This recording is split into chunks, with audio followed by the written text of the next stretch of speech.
हैदर के नाम पर जंग शुरू होती है। अली अपनी जुल्फकार के साथ खैबर लौट रहे हैं। ईरान से ये ऐलान हो गया है। ये सुप्रीम लीडर या वहां के रहबर मुअज्जम खामनेई का पैगाम है। उन्होंने सोशल मीडिया प्लेटफॉर्म एक्स पर ये अल्फाज लिख दिए हैं जिसके मायने हैं अब आर या पार।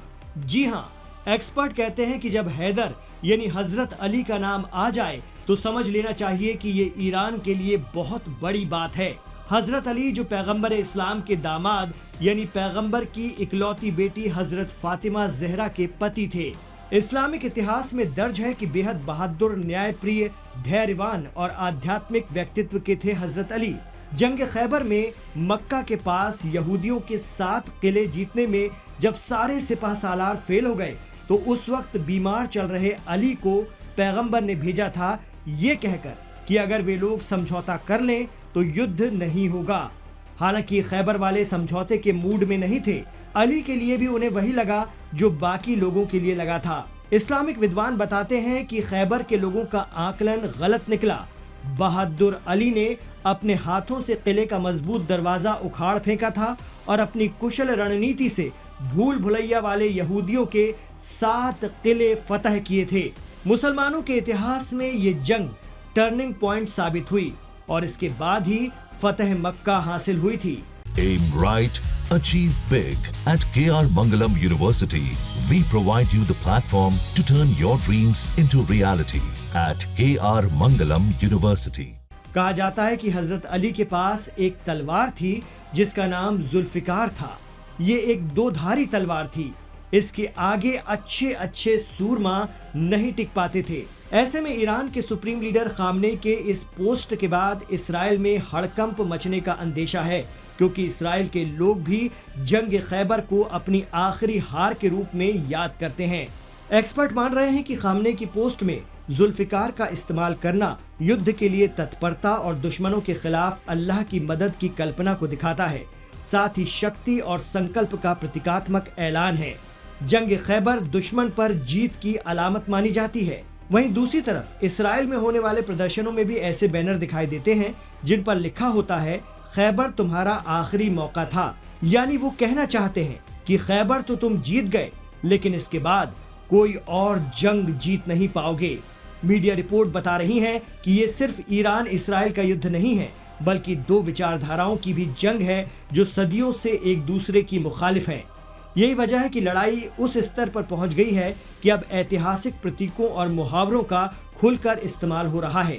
इसराइल और ईरान के जरिए ईरान पर हमला करने के बाद ही इसराइल के पीएम नेतन्याहू ने 13 जून को राष्ट्र के नाम अपने संदेश में ये तक कह दिया था कि पैगंबर हजरत मूसा या मोजिस 3000 साल पहले ये कहकर गए थे कि यहूदियों को दुनिया में निर्भीक और बेहद खास बनाया गया है, आपको वैसे ही रहना है।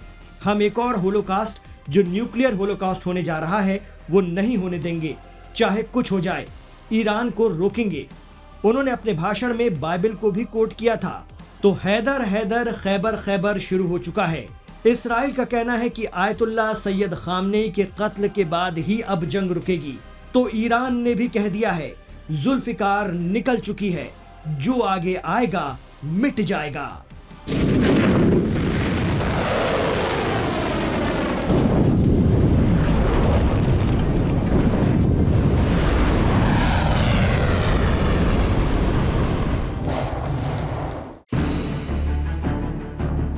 मिसाइलों से भारी तबाही मचाने के बाद अब ईरान ने इसराइल के खिलाफ अपनी ड्रोन यूनिट खोल दी है। खबर है कि ईरान इसराइल पर अपने ऑपरेशन ट्रू प्रॉमिस 3 की 9वीं वेव लेकर आ रहा है।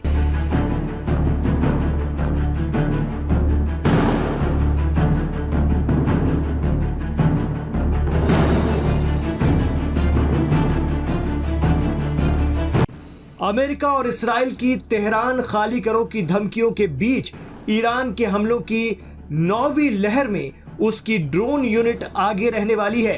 कहा जाता है कि ईरान की ड्रोन टेक्नोलॉजी दुनिया की सबसे एडवांस ड्रोन तकनीक में से एक है और ईरानी शाहिद ड्रोन से तबाही यूक्रेन झेल चुका है, जिनका इस्तेमाल रूस ने किया था। दावा किया जाता है कि शाहिद ड्रोन ईरान से ही रूस को दिए गए थे, जिनसे यूक्रेन में खासी तबाही मची थी। इसराइल की तरफ से बढ़ रहे खतरे के बीच ही 8 मई को ईरान की इस्लामिक रेवोल्यूशन गार्ड कॉर्प्स यानी IRGC ने अपनी नौसेना के एक अत्याधुनिक भूमिगत ड्रोन बेस का भी खुलासा किया था। ईरान की सरकारी समाचार एजेंसी IRIB के मुताबिक ये बेस न सिर्फ तकनीकी रूप से एडवांस है, बल्कि दुश्मनों के लिए एक सख्त चेतावनी भी है। IRIB की तरफ से जारी फुटेज में दिखाया गया था कि यह अंडरग्राउंड बेस IRGC नौसेना के दर्जनों ड्रोन बेसों में से एक है। Aim right, achieve big. At KR Mangalam University, we provide you the platform to turn your dreams into reality. At KR Mangalam University. Expert मानते हैं कि अमेरिकी और पश्चिमी देशों के जरिए लगे लंबे प्रतिबंधों के चलते ईरान अपनी एयरफोर्स को ठीक से डेवलप नहीं कर पाया, लेकिन इसका विकल्प उसने ड्रोन यूनिट के तौर पर बहुत पहले खोज लिया था। ड्रोन की ताकत और मारक सलाहियत को पहचानते हुए ईरानी इंजीनियरों ने ऐसे ड्रोन तैयार कर लिए हैं जो बहुत तेजी से अपने टारगेट को निशाना बनाते हैं। इस सस्ते और मारक हथियार से होने वाला नुकसान यूक्रेन देख चुका है, क्योंकि रूस ने इसे बड़े पैमाने पर इस्तेमाल किया। जानकार बताते हैं कि ईरान ने लड़ाकू जेट का छोटा ड्रोन संस्करण बनाया है, जिसे काहिर 313 के नाम से जाना जाता है। ये इंसान के बिना उड़ने वाली मशीनें हैं, जिन्हें UAV भी कहा जाता है, लेकिन काम वही करती हैं जो एक काबिल एयरफोर्स का होता है।